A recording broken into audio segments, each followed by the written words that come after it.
नमस्कार दोस्तों, India news के डिजिटल प्लेटफॉर्म पर आपका स्वागत है। मैं अभिषेक सिंह। ईद का त्यौहार, भारत की बात करें तो गंगा जमुना तहजीब को लेकर ईद हर कोई मनाता है, लेकिन इस बार इस ईद के त्यौहार को लेकर कई सारी बातें ऐसी भी हो रही हैं जो कहीं ना कहीं रंग में भंग डालने का काम करने की कोशिश कर रही हैं। बात करें मौलाना तौकीर रज़ा की तो उनकी तरफ से एक बयान दिया गया। संभल में जो कुछ भी हुआ हम सबको पता है कि संभल में एएसआई का सर्वे चल रहा था। उस वक्त जिस तरह हिंसा भड़की और फिर पुलिस को उसे काबू करना पड़ा और बड़े लंबे समय तक, इन दिनों तक वहाँ पर पूरी तरह संवेदनशीलता बनी हुई थी। वहीं मौलाना तौकीर रज़ा एक बयान देते हैं, कहते हैं कि ईद में खुशियाँ मत मनाइए, ईद में नए कपड़े मत पहनिए।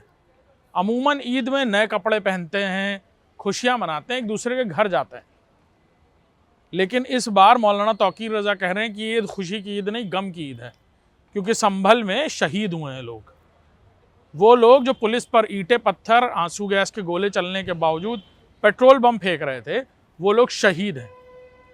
साथ ही मौलाना तौकीर रज़ा कहते हैं कि संभल में जिस तरह जबरन पुलिस अत्याचार कर रही है और साथ ही साथ सड़कों पर नमाज ना पढ़ने के लिए सरकार ने पहले ही आदेश दे रखा है, इसका भी वो विरोध करते हुए नजर आ रहे हैं।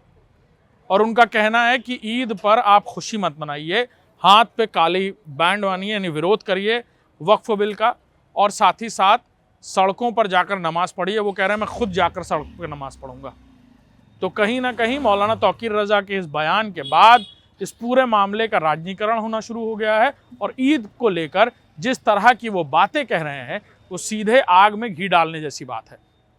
ऐसे मौके पर जब पूरे प्रदेश भर में अलग अलग सेंसिटिव स्पॉट्स चिन्हित किए गए हैं, जहां पर अतिरिक्त पुलिस बल, पैरामिलिट्री फोर्सेज, और संभल में जिस तरह खुदाई के दौरान तमाम जगहों से पुराने अवशेष मिले मंदिरों के, साथ ही साथ मस्जिद की बात कही जा रही है, इसका सर्वे चल रहा है, सर्वे रिपोर्ट दी जा रही है।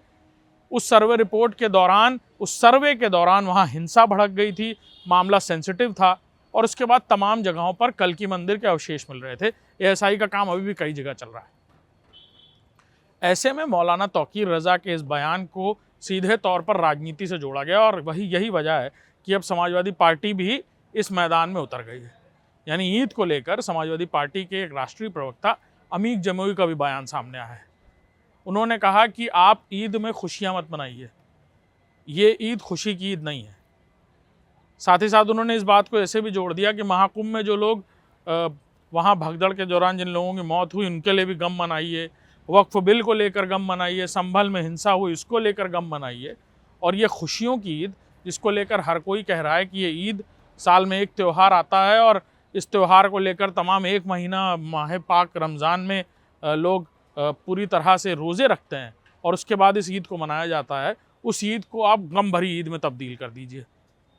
तो सीधे तौर पर इस तरह की बातें कहना ऐसे माहौल में क्या इम्पैक्ट डालेगा वो तो वक्त बताएगा, लेकिन हाँ, इन सारी बातों को लेकर जहां एक तरफ मुख्यमंत्री योगी आदित्यनाथ का दिशा निर्देश पहले से ही है, उनकी सरकार के वजूद में आने के बाद ही, कि सड़कों पर नमाज ना पढ़ें, कोई ऐसा काम ना करें जो अनैतिक हो किसी भी धर्म से जुड़ा हुआ। वहीं इसको लेकर भी तमाम बातें मौलाना तौकीर रज़ा ने कह दी कि हम अगर किसी और धर्म के लोगों को नहीं रोकते तो हमें कोई हमारे धर्म में क्यों रोक सकता है। हालांकि एक बहुत बड़ा वर्ग, बुद्धिजीवी वर्ग, इस बात को सही भी ठहराता है कि सड़कों पर नमाज नहीं होनी चाहिए। उसके पीछे कारण साफ है कि सड़कों पर लोग गुजर रहे हैं, वो हिंसा की वजह बन सकता है, किसी तरह की भावनाएं आहत हो सकती हैं, लिहाजा एक जगह बनी हुई है, मस्जिद है, वहाँ आप अंदर नमाज पढ़ सकते हैं, भीड़ है उसमें तो और भी जगहें हैं वहाँ नमाज पढ़ सकते हैं, खाली मैदान है, तमाम जगह हैं, और प्रशासन इस बात को सुनिश्चित करता है कि वहाँ जाकर नमाज पढ़िए। तो ये सड़कों पर नमाज का मामला फिर से तूल पकड़ता जा रहा है और मौलाना तौकीर रज़ा ने इसको और आगे बढ़ाने की कोशिश की है। देखना होगा क्या इस मामले पर और राजनीति बढ़ती है, क्योंकि समाजवादी पार्टी ने भी इसके समर्थन में कुछ बोल दिए।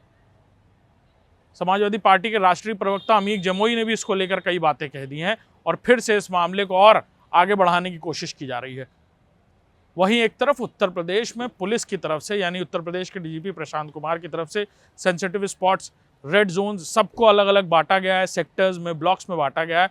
वहाँ अतिरिक्त पुलिस बल तैनात किया गया कि किसी तरह इस तरह की कोई भड़काऊ बात ना हो, किसी तरह लोगों की भावनाओं को कोई भड़काए ना, जिससे किसी तरह की कोई और रंग हो पाए। लेकिन ऐसे में मौलाना तौकीर रज़ा का ये बयान क्या कुछ कर दिखाएगा ये तो आने वाला वक्त तय करेगा, लेकिन हाँ, इसको लेकर अब राजनीति भी तेज़ी से आगे बढ़ती जा रही है और ईद को लेकर ये पहला मौका है जब ये कहा जा रहा है कि ये खुशियों का नहीं बल्कि एक गम का त्यौहार है, आप नए कपड़े ना पहनिए। क्या लोग इस बात को मानेंगे? क्या लोग इस बात पर रिएक्टिव होंगे? हालांकि इन सारी बातों के मद्देनज़र प्रशासन की तरफ से मजबूत तैयारी न सिर्फ संभल में, पश्चिमी उत्तर प्रदेश में, बल्कि पूरे प्रदेश में करी गई है।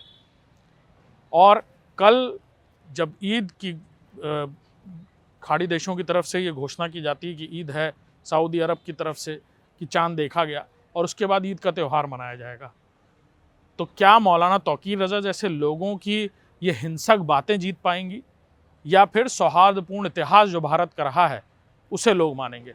और क्या इस राजनीति को लोग समझ पाएंगे? ये देखना होगा।